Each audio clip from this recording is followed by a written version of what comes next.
All right, so this morning I'm going to listen to another piano piece by Lawrence Crane called Kierkegaards, and this is actually our last Lawrence Crane piece. So, and it's somewhat old. It's like 1986, so as old as the other oldest ones that we looked at yesterday. And yeah, this one I think is just two movements. One is called Kierkegaard, his Prelude. The other one is called Kierkegaard, his Walk Around Copenhagen.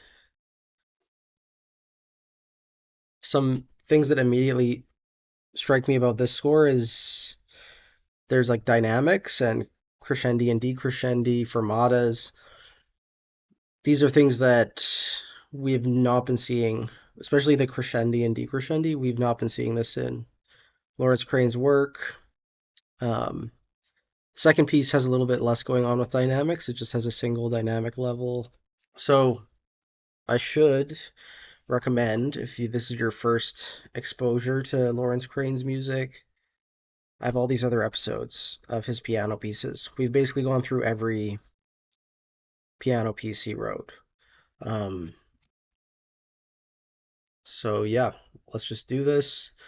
Um, Recording in the video description. We're going to listen to Carson Kuhlman performing, and I'll let you know my thoughts on this one. It's about 11 minutes long. Okay, so I'll just say the obvious.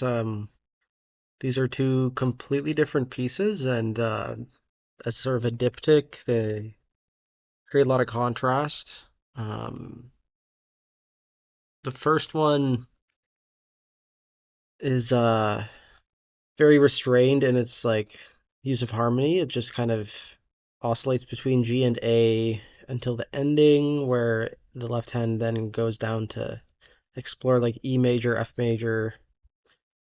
So parallel major chords throughout. And one of the more interesting things about it is it has this introduction that has a lot going on with dynamics, and then you have a quiet section, then a loud section, then these really long crescendi and decrescendi. So the form is sort of outlined a little bit with dynamics. Also, um, the rhythm is kind of shifting a little bit, so you're not quite sure when it's going to move to the next chord. Whereas the second one is very obviously square, and you get this ostinato in the bass that is unceasing. This it's sort of just like oscillates between E flat and F, and then you have sections that are like B flat, A flat instead. Um, but one thing that really struck me about these two um, was the melody was really catchy in both of them, and in sort of a range that was very singable. And the accompaniment was very simple. So I think there was like a very strong effort to create something that was influenced by pop music, um, but still had some sort of minimalist sensibilities. Yeah, it felt very accessible, and it reminded me a lot of the ones we looked at yesterday, the Derridas pieces. So I kind of think this is a distinct style from the late 80s, late 90s stuff that we were looking at earlier. Um,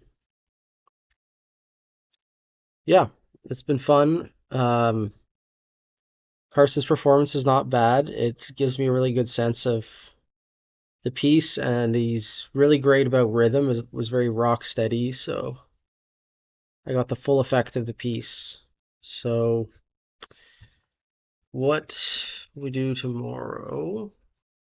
So we're gonna have to switch gears tomorrow, and